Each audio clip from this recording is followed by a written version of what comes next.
Hey, what's going on, guys? So we are in the midst of Contingency Contract. Week 2 just dropped today, and with that comes a bunch of new contracts, comes a bunch of new difficulties.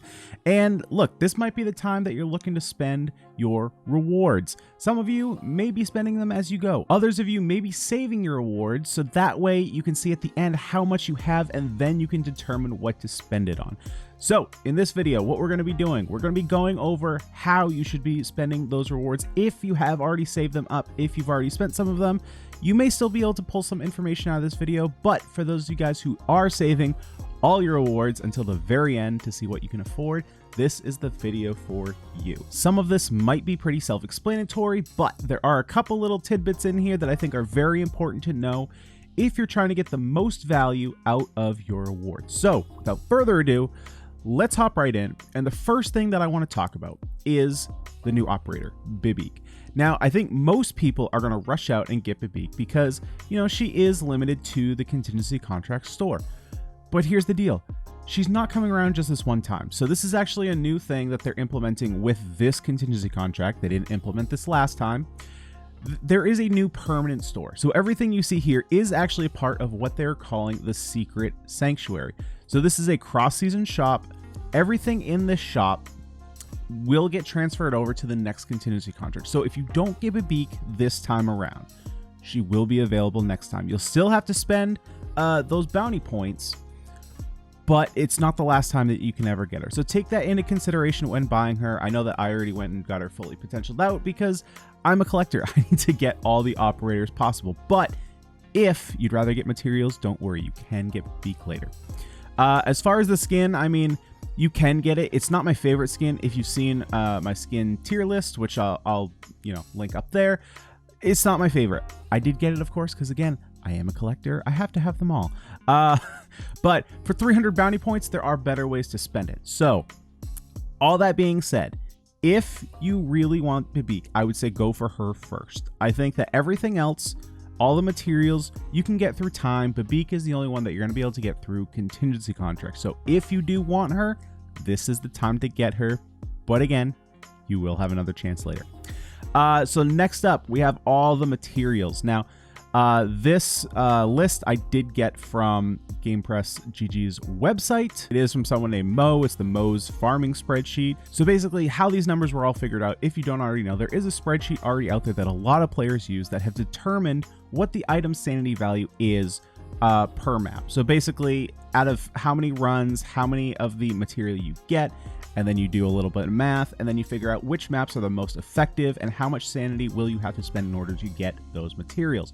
So you take that number, you divide it by the cost here, and you figure out how much sanity you're spending versus how much bounty it's worth. So your green numbers are going to be the prime pickups here. Orange is pretty good, and white is fine. Now, I don't entirely agree with these numbers. Now, I think where you should be spending most, if you're a penny pincher, get the D32 steel. I know the number is a little bit lower than your others, but really, in the grand scheme of things, a lot of these numbers are similar, but D32 steel is a pain to get. D32 steel, I hate farming. I'm a whale, and I hate farming it, so I can't even imagine. You guys, if you're penny pinching, if you don't spend any money on this game, if you're, lower level like Dolphin, like, dude, I can't even imagine farming that, so grab those first. Next up, we come to your tier 4s. Now, here's where my overall thing is going to be. So on GamePress GG's website, they go over, how you should prioritize things. One of their main priorities, it's more so when you get into the infinites, really they say, clear the shop, which, yeah, of course, clear the shop. You don't have to clear furniture parts. And like, if you really don't want to clear the battle records or the LMDs, you don't have to. Make sure you get your materials first. However, if you are really short on bounties, I would suggest not going for the coagulating gels and the incandescent alloy blocks, and here's why. Those blocks were introduced when Chapter 6 came around, which was the Blaze banner. So because of that, the operators who are going to need those materials come post-Blaze. So if you're one of those players who isn't rolling on all the new banners, you're not going to have the need for these materials. They're not going to be super important to you. So go ahead, prioritize the D32 steel, prioritize the RMA 70, the sugar lump, prioritize those things first. The Ori Rock cluster, the poly packs, get those down. And then if you have some extra, go ahead and buy the gels. But beyond that, I would say don't focus on. There aren't really a lot of operators in the game at this point that do use those materials. There, of course, the operators that are coming out will be using them. But if you're a player who isn't really rolling on them, you're kind of just getting operators as you go, your roster probably isn't full of operators that need these materials. So I would say don't prioritize those. I mean, that seems kind of straightforward, but in case you don't know, you know, if you are looking at these numbers or you are looking at other sources, a lot of them will say, you know, focus on your coag gels, focus on your alloy blocks, but I don't think it's completely necessary. So after that, once you clear out the main shop here, obviously go ahead with your infinites. And from there, most lists will tell you coagulating gels to prioritize. But again, if you don't have all those new operators, you might not be needing to prioritize that. So polypacks, Ori Rock clusters, those are going to be your go-tos. Ori Rock clusters are going to be used way more, I think, than polypacks. You'll find that a lot of operators need a lot of rocks. Polypacks, like, you'll need them, but you won't need them in the numbers that you'll need rocks. I farmed a literal mass ton of rocks back a couple months ago, like upwards of 1,500, and I'm like already out.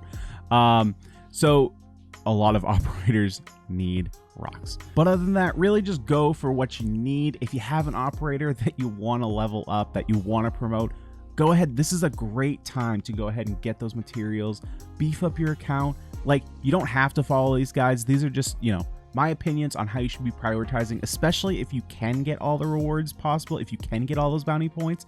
You know, there's going to be ways that you can better prep your account for the future. But for the most part, if you can get all the bounty points, you probably just bought out the store anyway. And honestly, if you did that, you probably don't need this guide because you probably are just like crushing the maps. But if you're scraping by, perfect place to do so right here. Check this out. Which you probably already did if you watched this whole video. But guys, that's all I got for today. If you like this video, go ahead and click that subscribe button. That way you always know when I put out a brand new video just like this one. It's completely free, helps out the channel, helps you guys out. Also, if you want some more Arknights content, go ahead and check out my Twitch. We are trying to hit affiliate because I do have some plans that are blocked, unfortunately, behind the affiliate wall. So if you do want to check that out, twitch.tv/xjez207. I do try and stream basically every Monday, Wednesday, and Friday night, usually around 8 p.m. EST. I have been streaming a little bit more than normal, usually Tuesdays and Thursdays because of Contingency Contract.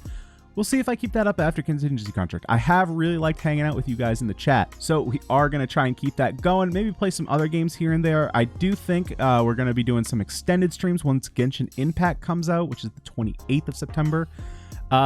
So you'll probably see me there, and I'll probably not be in my normal time slot. I'll probably be having extended streams. So if you want to see that, go check it out, twitch.tv/xjez207. And last up, you can always follow my Twitter. I always post when I put a new video just like this one out, or I go live over on Twitch.